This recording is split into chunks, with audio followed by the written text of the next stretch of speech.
Good, y'all. We got a video about the job market. They said the job market is collapsing. A video from Max Fisher. So let's get right into it.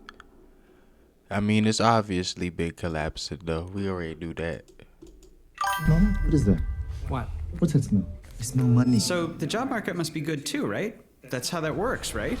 And hiring has slowed. Cut tens of thousands of jobs. Job market. Nobody can find a job. This is a thing. Hey, that's true. I remember when I didn't have a job. Because I worked at like some construction company, right? For like a little bit. Not even construction, demolition, right? And I ended up getting like fired, like out the cut. And I did not know what I was going to do. So I tried to apply for some jobs later on. So now I was self-sufficient for a little bit. I was good for a while. I ain't even gonna lie to y'all. But when I wanted to get a job, it was hard. It took me a little more than a month. I was going to interviews, and they would literally tell you they gonna call you back, and they do not call you back. They would have, it was like open season with interviews at a point. Like they would have group interviews, bro. Group interviews, I ended up getting lucky because I remember watching a video where they said like you have to watch for like AI buzzwords and stuff. So I just started like trying to work around that. We live in the wild times though. You're getting hired by robots. By robots. The hiring rate. It's basically how many people as a share of the total workforce get hired every month. And you can see it's way down. The last time it was this low was for a hot second in the early pandemic, but the last time it was sustained at this level was at the low point of the global financial crisis that melted down the entire world. America is in the middle of a huge jobs crisis. If you have a job, you're probably okay, and you might not even know that anything is wrong. But if you find yourself needing to... Then the worst part about it, gas like $6, bro. Gas $4, bro. $5. It was just nearly $5 like the other day. If you driving a Benz or a Beamer, you paying $5, $6. Like I know in California gas pushes what $8 gotta be. $7 gotta be. Like come on now. job, it is like the Dust Bowl out there. But remember, judging by the stock market, the economy is good. Like, let's put that chart we just looked at, hiring rate, on top of a chart of the stock market. I just put this together on the Fed website. It's nothing fancy. That bottom line is the hiring rate, and top is the stock market. It's weird, right? So what's going on here? They're bludgeoning the economy. We got these rich oligarchs, right? These people at the top. They subscribe to the shareholders, right? So they dwindle the workforce, okay? They dwindle the workforce. It's like if the queen bee was to dwindle the amount of bees she had so she didn't have to break off the honey to the rest of the bees, you feel me? So like she dwindles down the workforce of the bees, right? So then they could hoard more honey. You get what I'm saying? But she works the bees that's there more. That's what they doing to people today. They working them more and giving them less while they take more. Makes more sense if you see what happens if you actually go online and try to find a job. Imagine I'm a new graduate, or I moved cities, or I got laid off, whatever it is, something came up, I need a job. LinkedIn, what do you got for me? All right, let's try searching writer job. I'm a writer, search writer, and let's look New York City metropolitan area. What do we got? Here we go.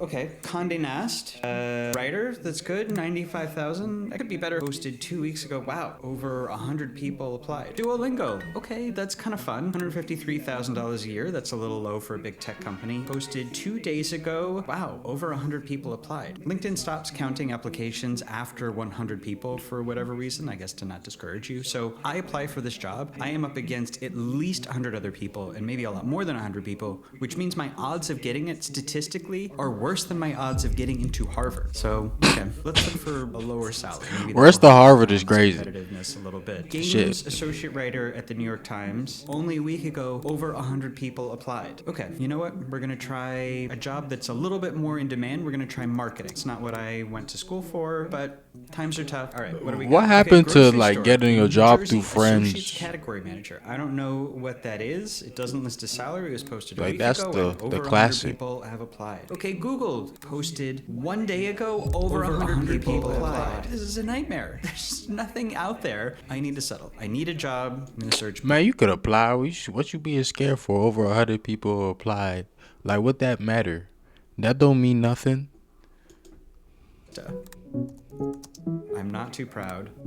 The thing is, you know, I need healthcare. If nothing else, I need healthcare. I'm gonna filter by medical insurance benefits. Whoa, look at that. It cuts down from 440 results to only 18 with it. Okay, sorry guys, I didn't realize it was super greedy that I wanted. Damn. Then you don't get healthcare too? You saying you gotta struggle for a job like you in the wild hunting, and it's winter. You feel me? All the animals is hibernating. You can't even find them. Desolate wasteland. You can't even find no berries. You scraping and scrounging and looking for squirrels and stuff. And then you got this going on. Healthcare. What do we have? Barista at Joe and the Juice. Getting 6 cracked days on the ago, head for 50 health people. insurance. So yeah, like You I can't said, you can't even brutal out there. you can't even get health This insurance. is the crisis. There are no jobs, very few jobs, and so many people looking for jobs, which means every listing out there gets a zillion qualified applicants. You could spend all day, every day firing off applications for jobs you're overqualified for and still never get an interview. And that is exactly the trap that millions of people are stuck in right now. And that number is growing every week, even though the economy is supposedly good right now. Well, we are going to get to the bottom of why this is happening, why you and so many others can't find a job. Because this turns out to be much bigger They got than robots. just jobs. There is a deeper thing here that is affecting everyone, whether you're looking for a job or not, and in ways you are probably not aware of, that reveal Robots. a lot about why our economy isn't working. Robots. Gotta be robots and greed. Hey everyone, just wanted to cut in here with a quick heads up that we I've- actually recorded this before the Iran war melted down the global energy economy. Oh, So if you're yeah. watching the intro thinking, hey, Oh yeah, we're cooked. Bro, we're cooked. I'm not gonna lie. If this war don't end like in a couple weeks, I don't know what we gonna do, to be honest with you. I'm about to start like loading up on groceries now, for real. Get a little deep freezer. Start throwing steaks and stuff up in there. Cause steaks finna be like $20 for a strip steak. They already shot up the ribeyes. Ribeyes $20, but the strip steaks finna be $20 next. I'm telling you. Chuck steak gonna be a cool $10, $15. It's already a cool $10, $15. But I'm talking about just a little chuck eye.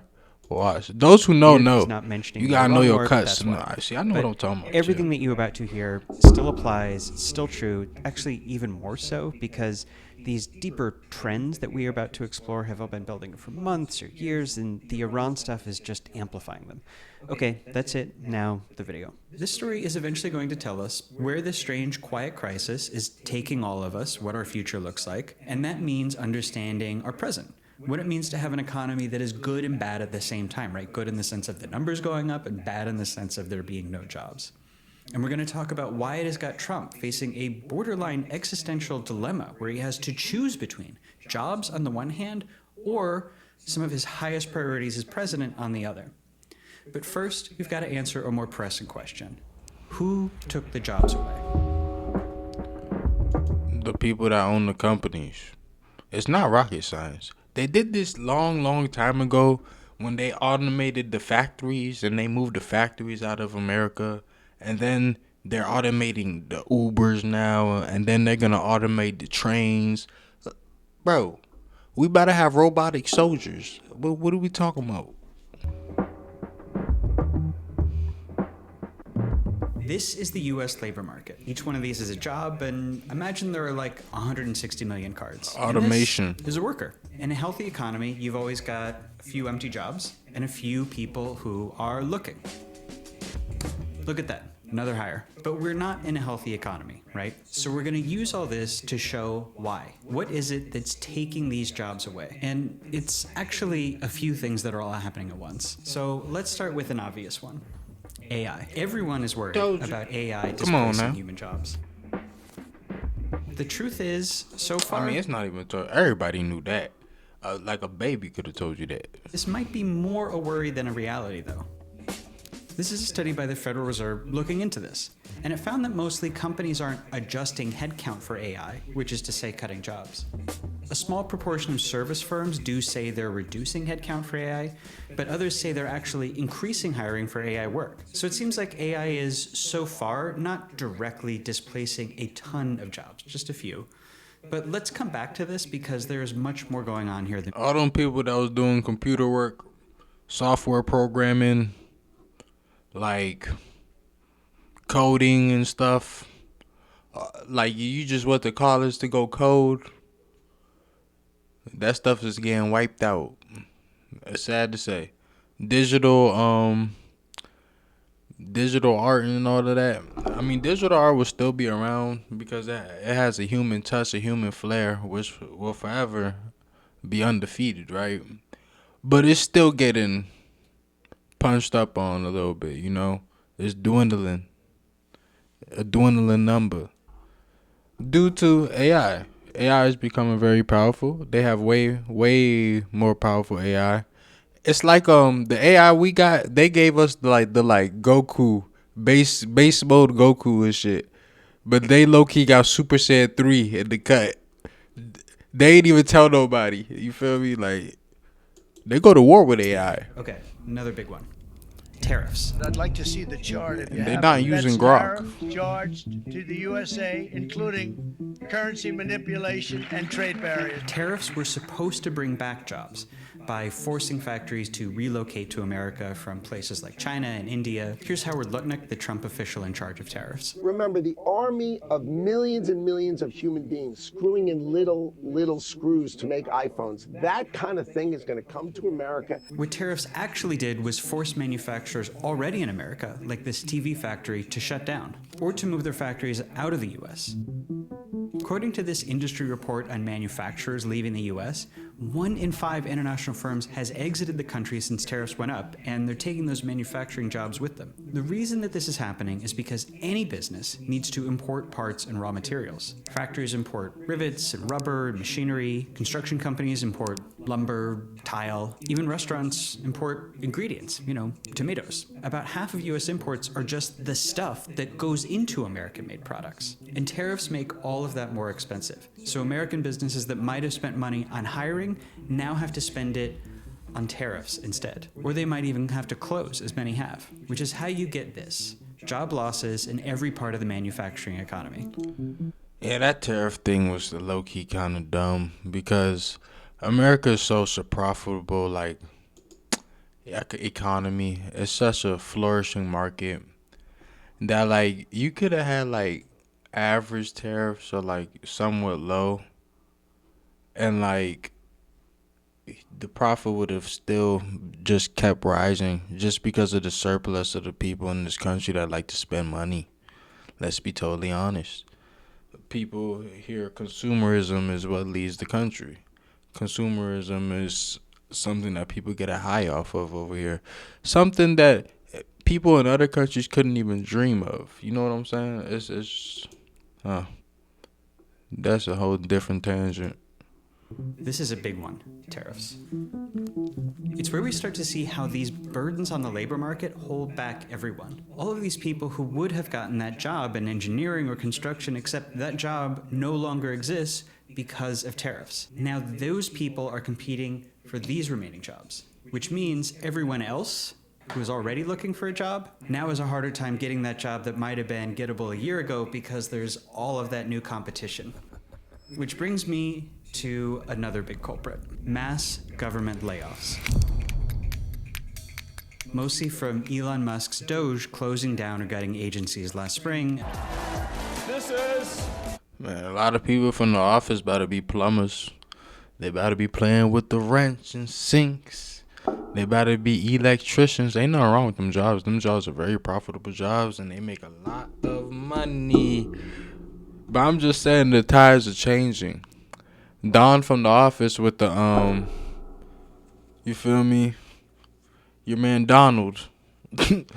Not even Donald Trump, but let's go with Kyle. Kyle with the button-up shirt. He gonna turn into Kyle at the warehouse. Let's just say that. Chainsaw for bureaucracy. And then also from the government shutdown in the fall. The federal government is the country's biggest employer. But in just a few months last year, that one employer dropped 271,000 jobs. That God alone is damn. equivalent to 1/10 of the losses from the entire 2008 global financial crisis. And these pushed out federal workers aren't just in DC. They're in absolutely every state. And they work in basically every white-collar field, which means, again, if you're trying to get a job in counting, sales, or marketing, or really anything in an office, you are suddenly competing with a few 100,000 former federal workers who just got displaced from the federal government for that same job. So now it's a lot harder to get this one job because of all of that competition.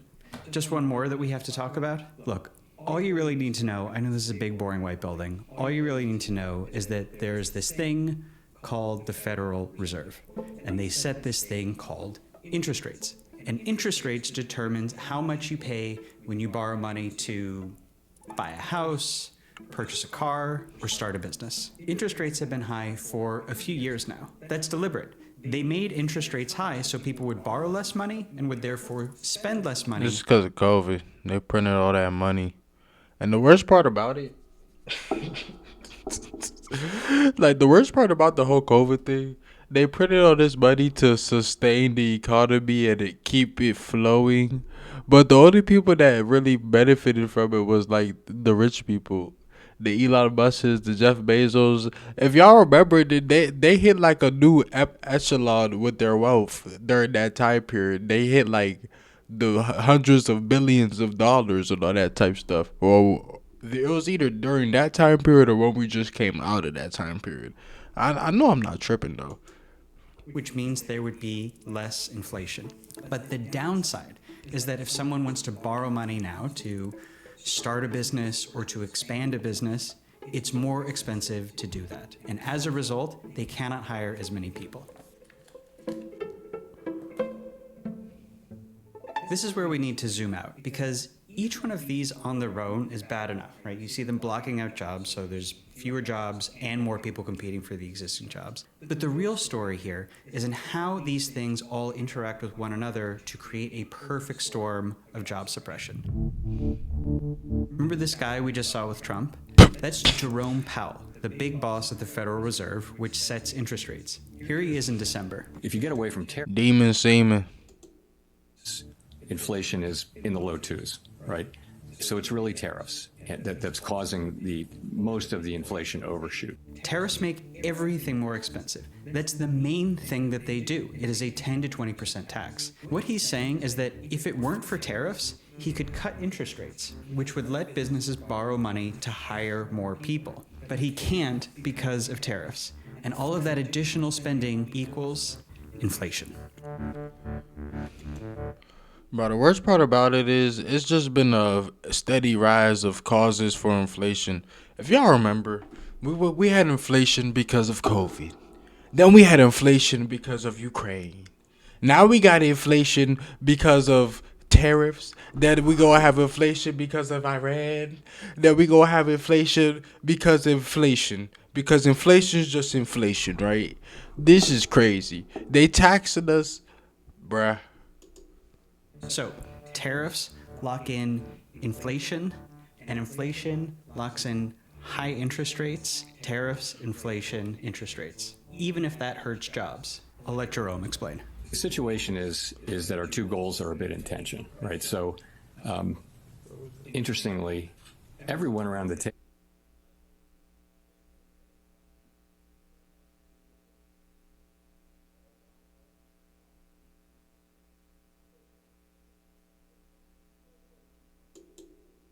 at the FOMC agrees that inflation is too high and that we want it to come down, and agrees that the labor market has softened and that there's further risk.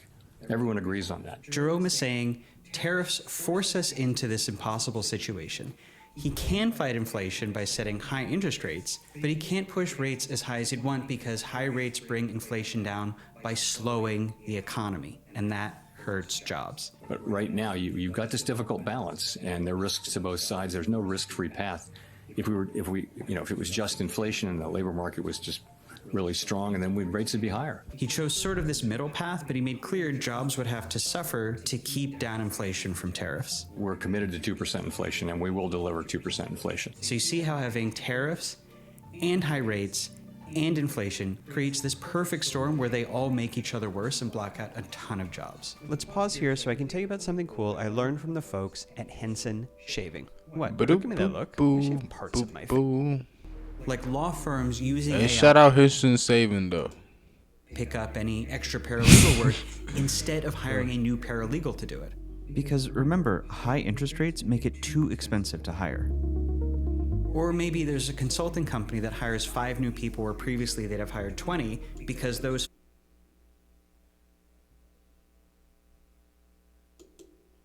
can now use AI I to thought do I heard entry-level something in the work house. more Like, efficiently. you feel Which me? means instead of AI displacing existing jobs, it might be taking the place of new jobs, which would help explain why the job market for new graduates is the worst it's been relative to what it's like for other workers in decades. So we're going to call this relationship here between interest rates and AI chatbot workers.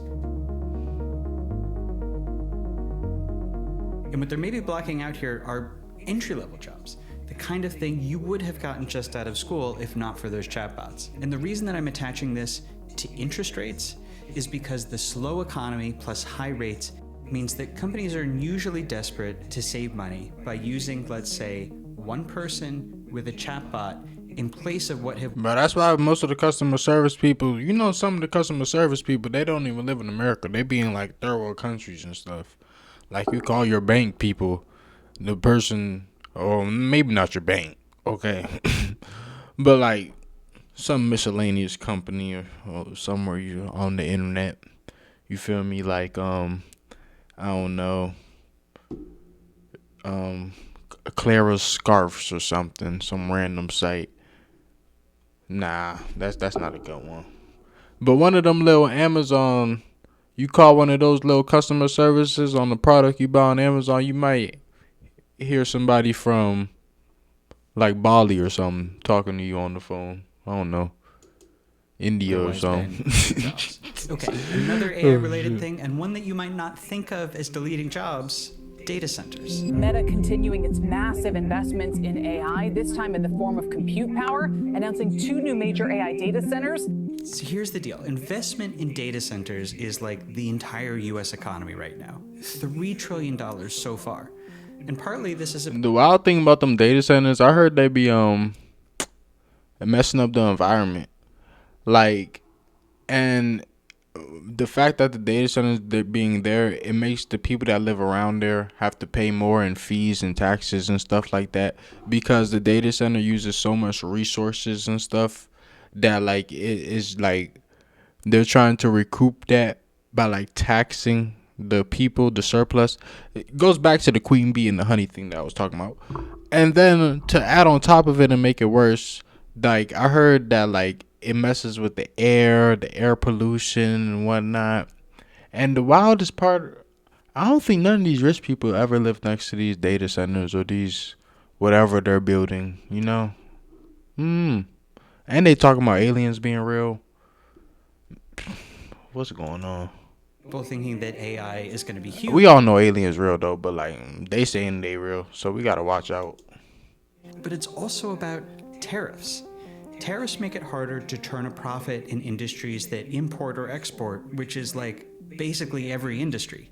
So what's happening is the entire economy is investing every extra dollar it has that normally would have gone into those healthy industries into AI, and specifically to a part of the AI economy that is resilient to tariffs because it doesn't involve that much importing or exporting, which is data centers.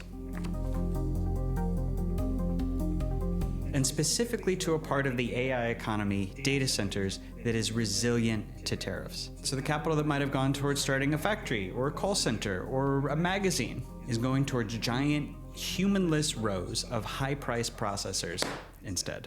So I said before, Could it be houses, man? You know what's so messed up about this country?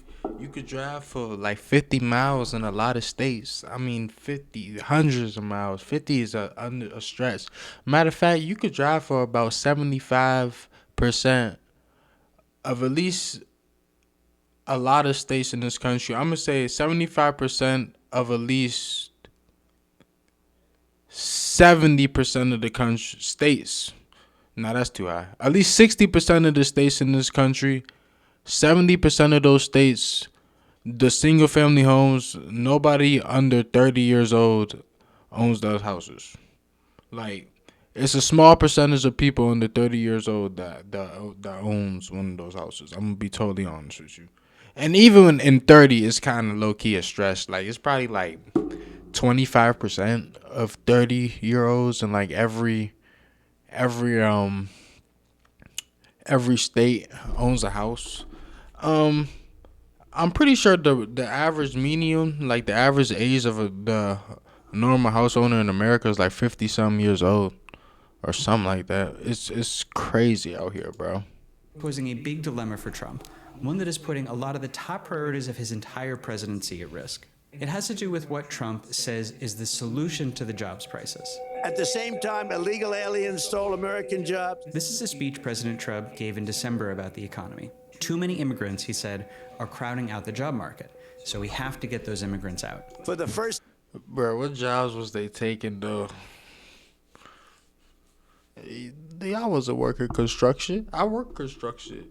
Let me chill. In 50 years, we are now seeing reverse migration as migrants go back home, leaving more housing and more jobs for Americans. There's a certain intuitive, if ruthless logic to this, that if you remove enough foreign-born workers from the labor pool, like this, let's say this is a foreign-born worker, then native-born workers, this guy, can take those jobs for themselves.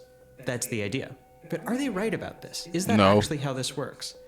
And one way to find out is by looking at what happened to the job market in prior rounds of mass deportations. Even as we are a nation of immigrants, we're also a nation of law. Obama did mass deportations too. That's what I'm saying. That's why I be so like hard pent on both sides of trash. I can never stand these people that get up on these interwebs, right?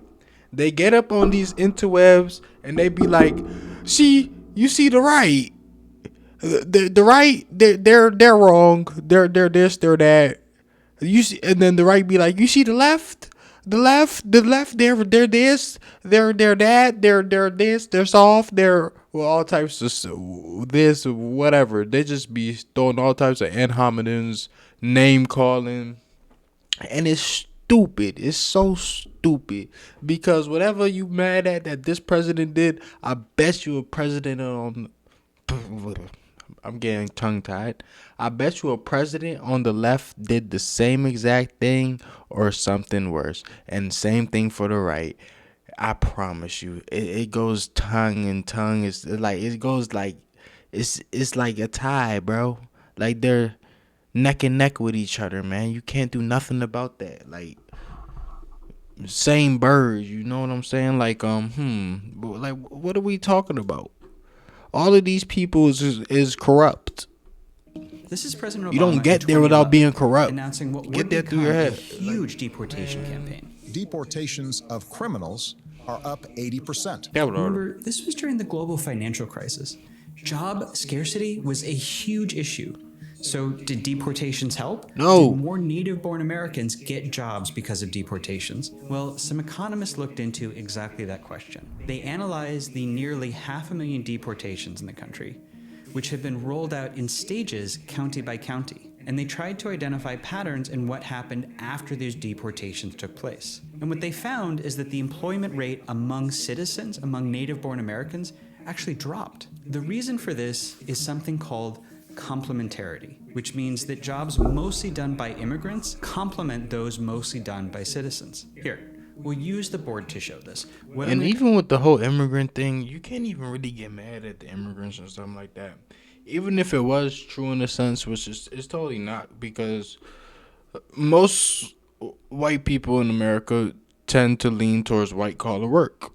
Or if it's a blue collar, they tend to be a plumber, a electrician, or a policeman, firefighter, you know, like they tend to do those type things. So like this doesn't really apply. The truth of the matter is the people that run these companies are acquiring these immigrants because they could pay them way less, and it doesn't really matter to them. Like, you know what I'm saying? Like, you got a farmers in like Southern California, they'll pay an immigrant like $5 an hour, bro.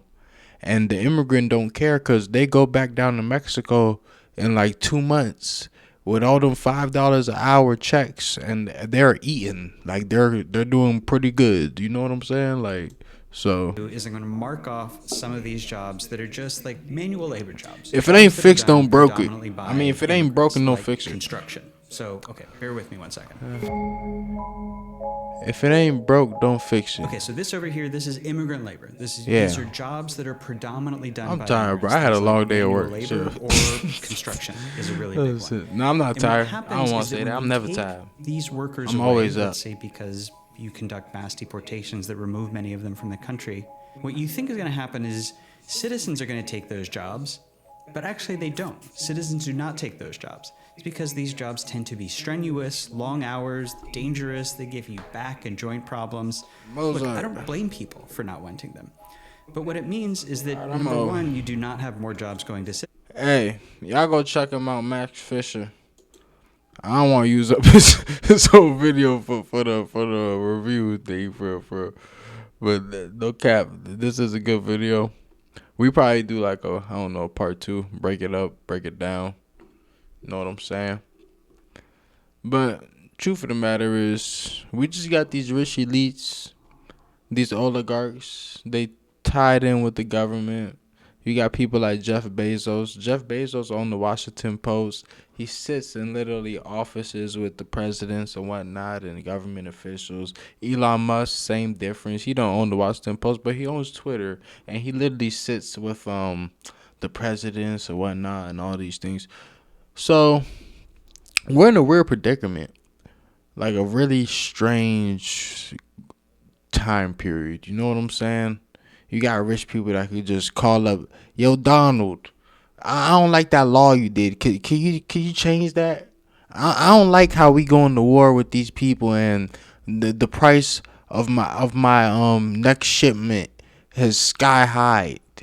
What are we gonna do about that? Well, I got a deal for you, right? Just go on Kalshi, bet 1,000. No, bet $500 million on how many are gonna go on the next bomb drop. Say, let me chill, man. We out, dog.